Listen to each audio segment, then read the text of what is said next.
Tonight, the province begins the rollout of COVID-19 vaccines for kids 5 and under. Also, with each day that goes, it becomes a little more difficult. Uncertainty looms for Saturday's Rider game following another round of COVID cases on the team. Plus, it's been 50 years since a boy from Kwakatu's First Nation disappeared, and his siblings believe he was murdered. This is CBC Saskatchewan News.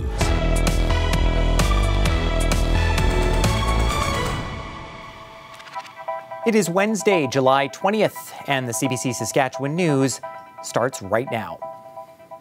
Thanks for joining us. Sam is away tonight. Some welcome relief tonight for Saskatchewan parents who are anxious to vaccinate their young children from COVID-19.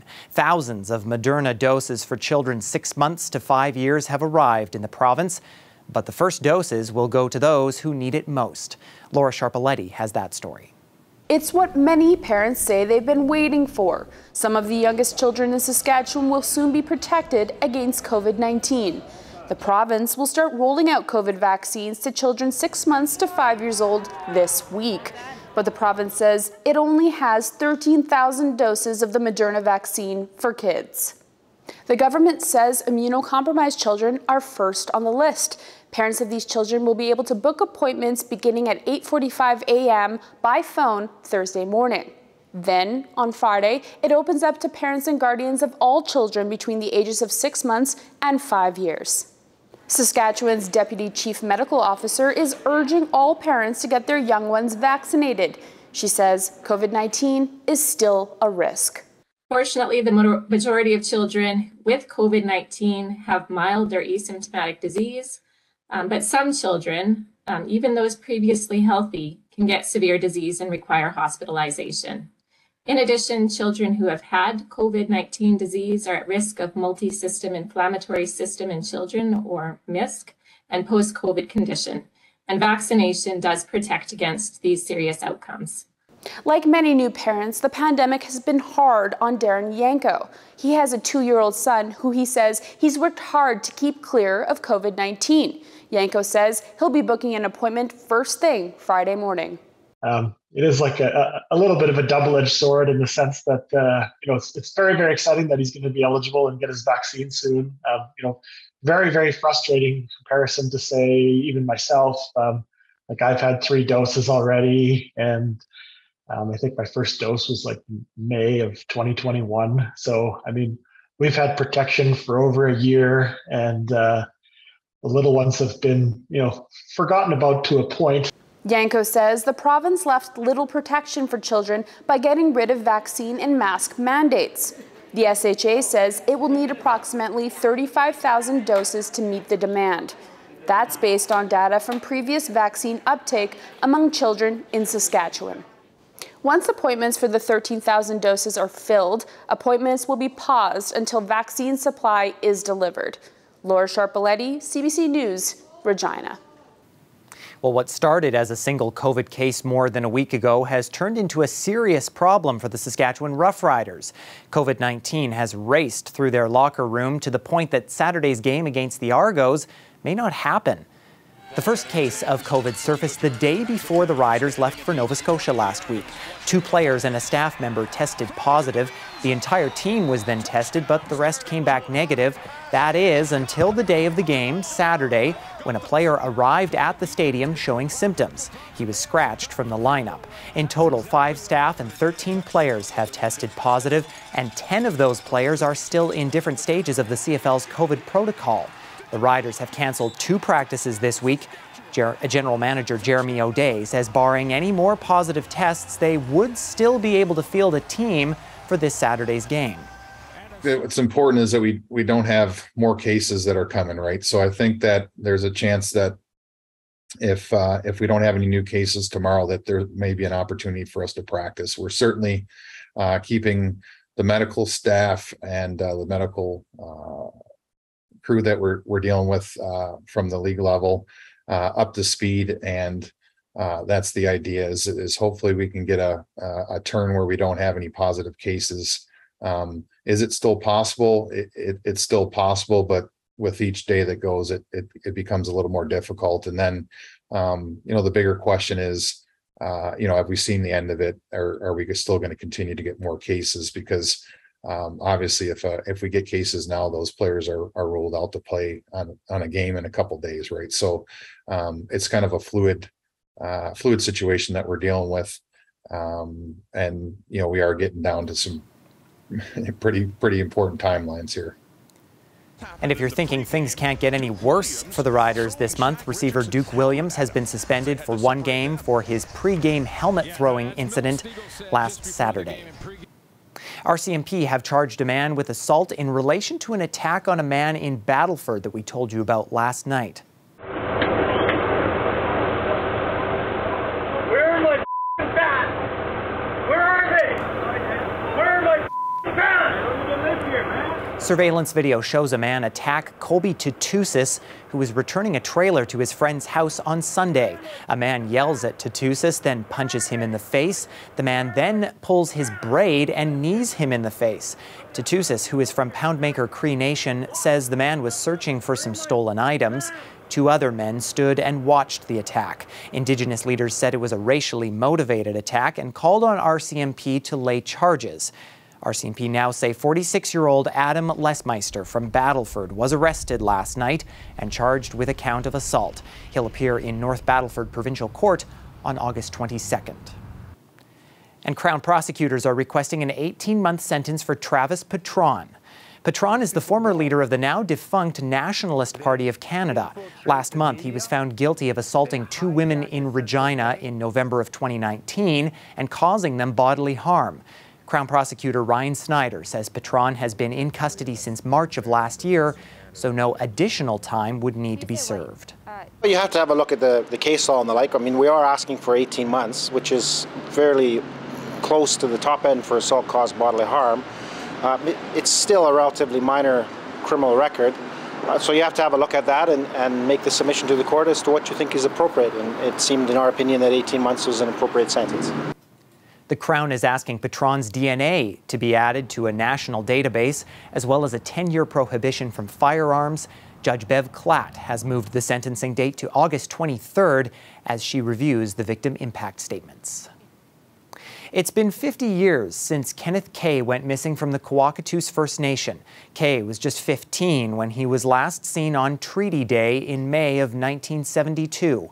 RCMP still consider it a missing persons case, but Kay's siblings believe he was killed soon after he went missing and is buried in the community. Scott Larson reports. The last time Lorna Kay saw her brother Kenneth was May 1st, 1972. The 15-year-old boy was at the local school collecting $5 in treaty money from the federal government. A brother saw him later that day in nearby Quinton, but then he was never seen again. Lorna has her own theories. I believe he was murdered. He was killed. He was killed that night. The family says Kenneth would sometimes leave for a couple of days, but never stayed away for long. After reporting him missing, the RCMP came to see the family. Lorna believes the RCMP automatically decided Kenneth was a runaway. Just another Indian kid that must have ran away. You know, and because we lived on the First Nations doesn't mean we didn't love one another. We didn't care for one another. And that's how the RCMP made my dad feel. Made us feel. Just another Indian. So what?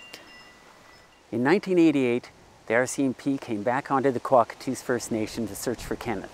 But that came up empty. The family says they were searching in the wrong area. Today, the band's chief is open to conducting a new search. So our community is about family and supporting them any way we can. So if there's a means or if there's something that we need to do that, we would take care of that on our end. The Kay family has a theory of where Kenneth's body might be. They believe new technology like ground-penetrating radar could help find Kenneth's remains and give the family closure. But they want help. I seen my mother die, and my sisters, my brother. I know that they're in a graveyard, but This one here, it's hard to forget. You want to know where he is. In an email to CBC, the RCMP says Kenneth is still considered a missing person. Police say his case is still open, and all avenues are considered a possibility, including the potential his disappearance is suspicious. Scott Larson, CBC News, Kwakatus First Nation. The mayor of La Ronge has announced he is resigning his role. Colin Ratushniak made the announcement in a social media video last night. Professionally, I'm so happy, but personally, it is time for me to explore the next chapter of my life and take on new challenges. I'm the only person who can make that decision and know that it was a very difficult one for me to make. I fell in love with La Ronge, and I'm so happy to see the progress in our strategic plan, our work towards truth and reconciliation, and for equality and human rights.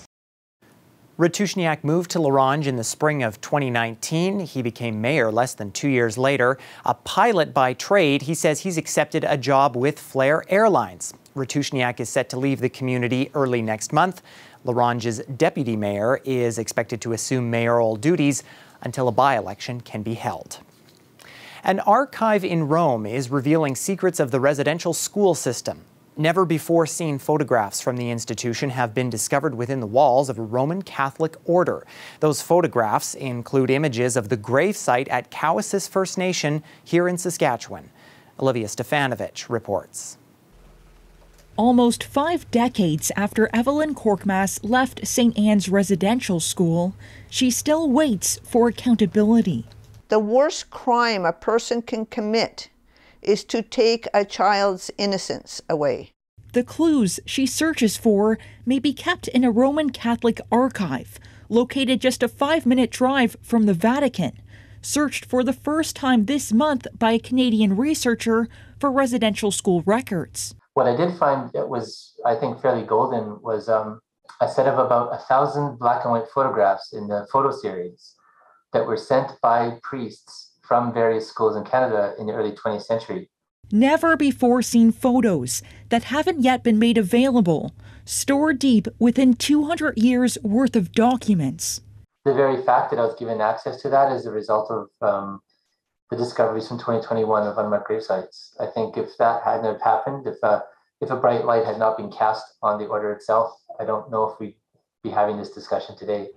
Some images show the area where more than 200 suspected unmarked graves were discovered near the former Kamloops Indian Residential School.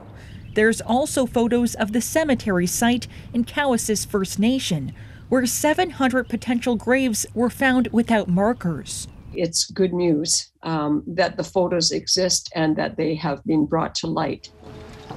This former Truth and Reconciliation Commissioner says she always sensed there were additional valuable records stored in Rome. I think it will be a treasure trove. I hope it's not too late to serve the healing role that it can play. The NCTR is working with the Missionary Oblates of Mary Immaculate to digitize the images. The goal to share them with Indigenous communities so they can help piece together a part of their history hidden for nearly a century an ocean away. Olivia Stefanovich, CBC News, Ottawa. The Western Canada Outdoor Farm Expo, known as Ag in Motion, is back following a 2-year absence due to COVID-19.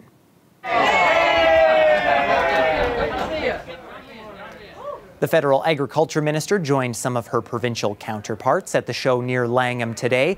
Ag in Motion features more than 540 exhibitors spread out over 100 acres. The exhibit has been gaining popularity and attracted 30,000 people when it was last held in 2019. Farmers can check out some of the latest technological advances in equipment and seed varieties. Well, a gorgeous day for some outdoor activities, including a game of catch in Kiwanis Park. That is, if you don't mind a bit of wind, perhaps. But despite those gusts between 50 and 60 kilometers an hour, the sun and the warm weather were quite nice. And I'll let you know if that sun will stick around in your full forecast when we come back.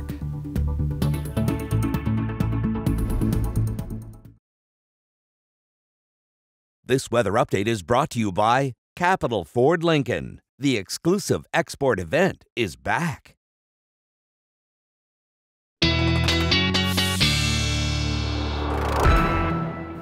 A pretty nice evening in the Queen City this evening, sitting under mostly sunny skies, 24 degrees, a little bit of a wind out there, but not too bad of a day overall. But not too long ago, we did see some pretty heavy rain in southern Saskatchewan, and this is the result of it. On the Muscopetang Saulteaux Nation, just northeast of Regina in the RM of Edenwold. This was from the rain that fell late Monday into Tuesday. Over 100 millimeters fell in that area, and it washed out a road into the community. And now the Muscopetang Saulteaux Nation asking for volunteers for sandbagging. And they are asking people in the community to help out at the health center where they are doing that this evening. This is a shot from earlier where they were beginning to sandbag the road. They say houses and buildings in the community are under threat this evening. As of right now, it doesn't look like any state of emergency declared, but some pretty significant flooding in that area. Temperatures across the province right now generally sitting in the mid-20s. A nice evening through much of the province. Regina and Saskatoon both at 24 degrees. We're sitting at 22 in Yorkton. And as we take a look at our current wind speeds, we were over 50 kilometers an hour a little earlier this afternoon, but we've now dropped below 50 in many locations. But the gustiest right now appears to be up near Prince Albert, where we're at about 45 kilometers or so. Rain continues in the north of the province through the night tonight and into tomorrow, but we're actually looking at a pretty clear day through south central and much of the Churchill region. That system will finally pull out as we head into Friday, but there is the possibility of some more rain showers in south and central and maybe even some thunderstorms. That could be our next active weather day. Upper atmosphere shows cooler temperatures being reinforced by that trough of low pressure moving through in the upper atmosphere. Some warmer weather coming in from BC, though, in the next few days. Wind gusts tomorrow will continue to be out of the northwest between 40 and 50 kilometers in many locations.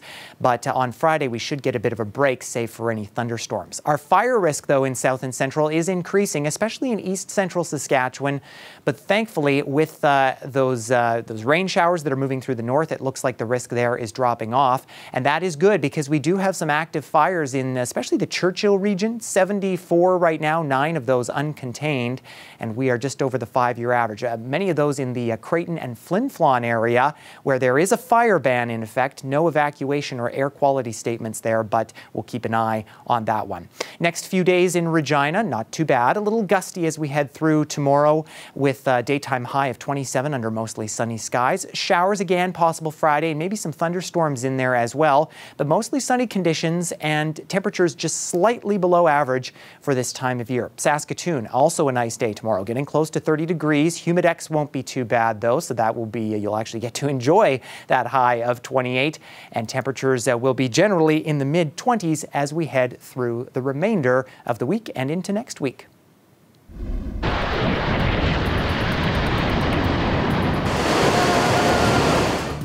Well, this lifeguard spends much of his day at his watchtower in the Gaza Strip looking for signs of rising waves, but he likes to catch some too. This beach has been a surfing hotspot since 2007 when an Israeli surfer brought 15 surfboards into Gaza. A few years later, an American surfer helped deliver 30 more boards. We'll be back after the break.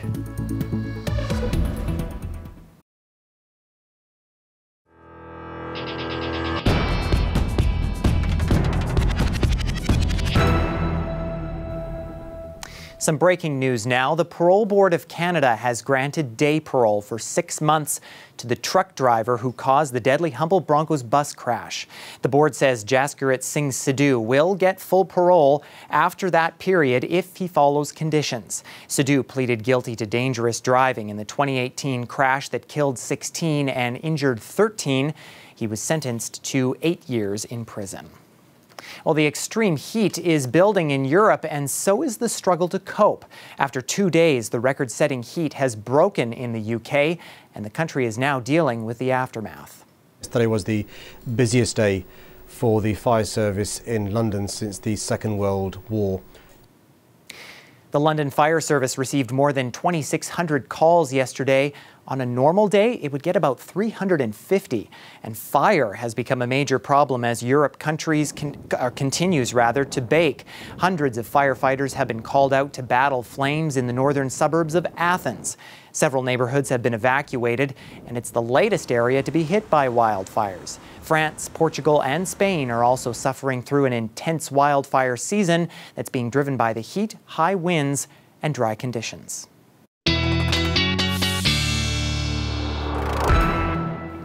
And we will remain dry tonight in Regina, where we will be at 15 degrees at midnight under clear skies. Some nice light winds as well. We'll bump up a degree under sunny conditions tomorrow morning at 8 a.m. with west winds picking up, and then those winds will intensify a little bit more as we head into the afternoon. Sunny conditions 25, west winds close to 40 kilometers an hour. At midnight in Saskatoon, west winds will be a little breezier, but still some nice clear skies overnight. At midnight at 16 degrees, 18 by 8 a.m. sunny conditions. And at noon, well, we almost make it through the day under sunny skies. Some mostly sunny conditions by the noon hour, 26 degrees with northwest winds close to 50 kilometers an hour. And finally tonight, a dancer from Yukon is taking his talents on a truly one-man tour across Canada. He's using the Bhangra skills that have made him an internet star to spread hope and joy, one encounter at a time. CBC's Colleen Jones has the story. With over 200,000 Twitter followers, Gurdeep Pandar usually films outside his Yukon cabin, Bhangra dancing. Many of his followers have written him letters thanking him for spreading joy. And that's how the idea of a cross-Canada tour started. Mind you, this is a tour that doesn't cost money or make money. This is about making you smile. Joy, hope, and positivity tour. He's already danced at Inverness Beach. Folks in Mabu taught him to square dance. And with bagpipes in tow, he Bhangra danced on the rocks at Peggy's Cove. I'm here in Nova Scotia on my across-country tour with the message of joy, hope, and positivity. I find that these messages are very important when there's a lot of sorrows, a lot of suffering, and a lot of sadness in the world. And goodness knows there's a lot in that in the world right now. So enter this small cargo van.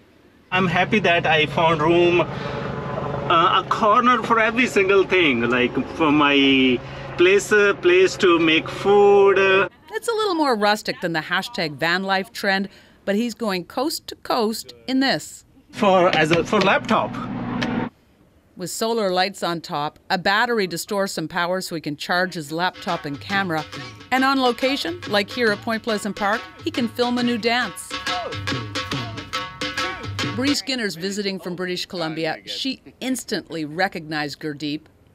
You are an inspiration. Thank you. So I decided to go to different communities across the country so that the connection which I built through social media, it can be taken to a new level. Your right foot up, don't forget to smile. Okay. Now I can't let the Bhangra dance star leave Halifax without a little lesson. 2, 3. He's right.